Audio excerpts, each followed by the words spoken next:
नमस्कार दोस्तों, collection India में आपका स्वागत करता हूँ, अभिनंदन करता हूँ। और आज का जो पेपर था जीआईसी का लेक्चरर वाला, उसका सामान्य अध्ययन का पेपर आपके सामने, उसका सटीक सॉल्यूशन हम प्रोवाइड करा रहे हैं। हमारी कोशिश है कि मैक्सिमम क्वेश्चन सटीक ही हों। तो इसका पहला जो क्वेश्चन है वो है कन्नौज पर महमूद गजनवी के समय, कन्नौज पर महमूद गजनवी के आक्रमण के समय वहाँ का शासक कौन था।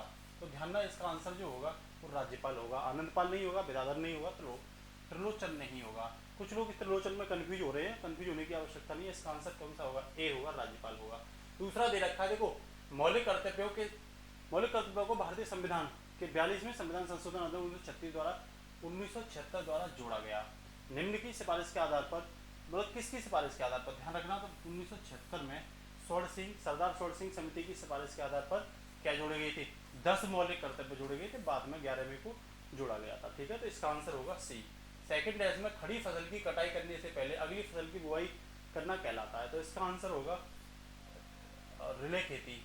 सहकारी फसल नहीं होगा, बहुफसली नहीं होगा, और मिश्रित खेती भी इसका आंसर नहीं होगा। तो डी इसका आंसर होगा।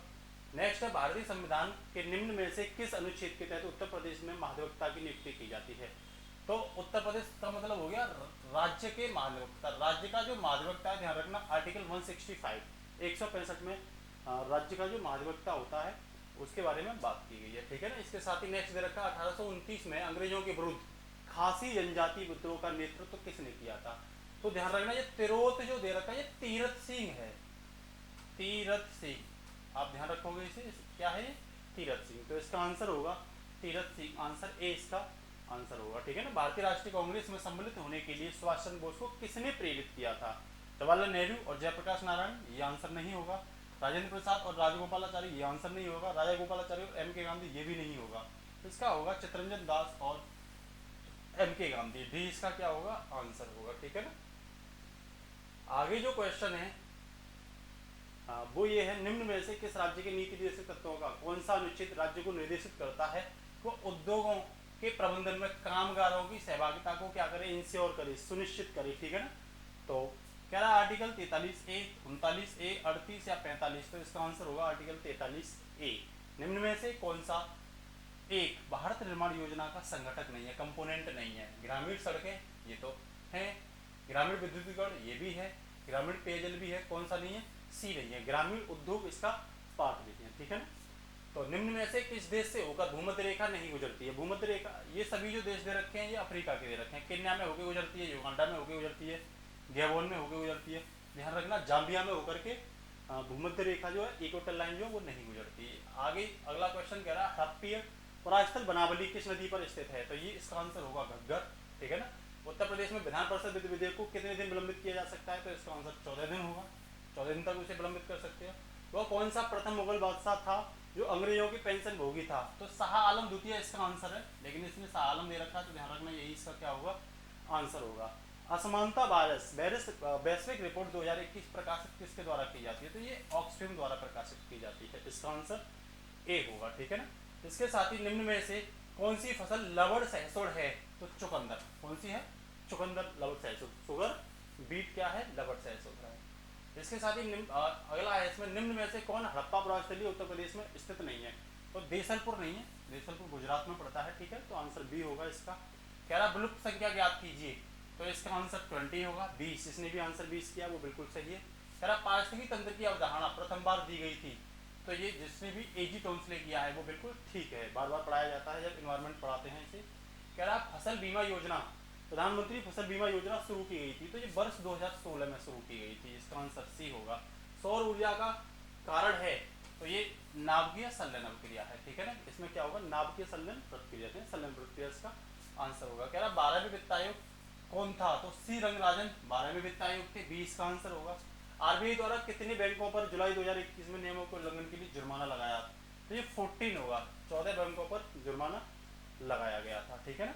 इसके साथ ही नेक्स्ट कह रहा निम्न में से किस क्षेत्र में मोटे अनाज वाली फसलें उगाई जाती है? तो जहाँ कम वर्षा होती है और शुष्क जो इन्वायरमेंट होता है वहाँ बोई जाती है। तो इसका आंसर जो होगा मेरे हिसाब से ए और बी में से कोई एक होगा, जिसे अभी समय रहते हुए बताएंगे आपको। वैसे तो मेरे हिसाब से ए ही इसका आंसर होना चाहिए, लेकिन बी भी इसका आंसर हो सकता है। ठीक है ना। नेक्स्ट देखो, मध्यकाल में उत्तर प्रदेश के किस जनपद को शिक्षा का केंद्र के कारण सिराज ए हिंद कहा जाता था? तो जौनपुर को कहा जाता था, ठीक है ना। निम्न में से विषम युग है, तो अंगूर शराब तो नहीं, अंगूर से शराब बनता है, दूध से मक्खन, पानी से ऑक्सीजन मिलती है, और मृत्यु रोग ये विषम है इसमें, ठीक है ना। नेक्स्ट कह रहा है जीएसटी परिषद का अध्यक्ष कौन है? तो केंद्रीय वित्त मंत्री जीएसटी परिषद के अध्यक्ष होते हैं। बाणभट्ट ने हरिश्चंद्र में किस मौर्यकालीन शासक का उल्लेख किया है? तो बृहदस्थ का इसमें उल्लेख किया है, इतना ध्यान रखना, किसका किया है? बृहदस्थ का किया है। निम्न में से उत्तर प्रदेश की कौन सी अनुसूचित जाति वाराणसी जनपद में नहीं पाई जाती? शहरिया नहीं पाई जाती, ये यूपी के सोनभद्र में पाई जाती है। कहाँ पाई जाती है? यूपी के सोनभद्र में। निम्न में से कौन सा एक उत्तर प्रदेश का लोक नृत्य है? तो जैता उत्तर प्रदेश का क्या है? लोक नृत्य है। बैंक में उपभोक्ता सेवाओं में सुधार का सुझाव देने के लिए निम्न में से किस समिति का गठन किया गया था? तो इसमें गोयपोरिया जिसने भी किया है वो इसका आंसर सही है। निम्नलिखित गुप्तकालीन मंदिरों में कौन सा उत्तर प्रदेश में अवस्थित है? तो देवगढ़ दशावतार का मंदिर, ठीक है ना, ये यूपी में है। भारत में म्यूचुअल फंड को निम्न में से किस संस्था के द्वारा? तो सेबी शेयर मार्केट के लिए बनाई गई है, और म्यूचुअल फंड को भी रेगुलेट कौन करती है? सेबी ही करती है, ठीक है ना। नेक्स्ट है निम्न में से कौन सा उद्योग उत्तर प्रदेश का प्रमुख उद्योग नहीं है? तो ऑटोमोबाइल्स, इसका आंसर क्या होगा? डे, ऑटोमोबाइल्स नहीं है। निम्न में से कौन सा एक सही सुमेलित है? मतलब राज्यसभा की सीटें दे रखी हैं, तो छत्तीसगढ़ में 5 होती है, हिमाचल प्रदेश में 3 है, और यूपी में 31 है, आसाम में 7 है, ये 7 होगा, ठीक है। तो इसका आंसर क्या हो जाएगा? ए हो जाएगा, जो मैच नहीं कर रहा है। वर्ष 2021-22 के संघीय बजट प्रस्ताव, वर्ष 2021-22 के संघीय बजट प्रस्ताव 6 स्तंभों पर आधारित है। निम्न में से कौन सा इसमें शामिल नहीं है? मानव पूंजी में नवजीवन का संचार, ये तो है। गांव की अर्थव्यवस्था का सुदृढ़ीकरण, ये नहीं है, तो इसका आंसर क्या होगा? बी होगा, ठीक है। बाद बाकी ये तीनों इन 6 स्तंभों में शामिल है, तो इसका आंसर बी होना चाहिए। नेक्स्ट कह रहा है वो सुमेलित करवा रहा है, तो लोहा अयस्क इटावरी कहाँ होगा? इटावरी। तो फर्स्ट का 4 कहाँ है? तो ये ए और ये तो कट गई, ठीक है ना। फिर कह रहा है मैग्नीज, बी का, तो बी का चितावरा, मैग्नीज कहाँ मिलती है? यहाँ मिलती है, तो इसका आंसर क्या होगा? बी होगा। 4 3 2 1, ध्यान रखना, 4 3 2 1, सी का इसमें 2 होगा, और ये इसका बाय का होगा, ठीक है ना। तो ये याद रखना, इसका बी आंसर होगा। उत्तर प्रदेश का कौन सा शहर मार्च 2020 को राज्य के जीडीपी के प्रति व्यक्ति आय के मामले में सबसे आगे है? आप वैसे ही इसका आंसर लगा सकते हैं, नोएडा, जो सबसे विकसित है, ठीक है। निम्न में से कौन से किस मुगल सुल्तान ने अमानवीय दंड देना बंद कर दिया था? तो अमानवीय दंड देना फिरोज शाह तुगलक ने, एफएसटी ने, जिसे एफएसटी कहते थे, ठीक है ना। भारत के कुल भौगोलिक क्षेत्रफल में उत्तर प्रदेश का भौगोलिक क्षेत्र कितना है? तो 7.5% समथिंग है, तो इसका आंसर क्या होगा? 7.33% इसका आंसर होगा, ए, ठीक है ना। नेक्स्ट है निम्न युग में से कौन एक सही सुमेलित नहीं है?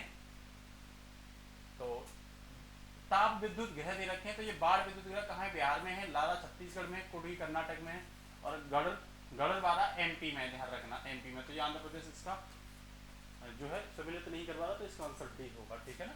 तो ये है आज का पेपर, फिर इसका सटीक जवाब जो अगले पेपर है उनका भी डालेंगे। आज के लिए इतना है।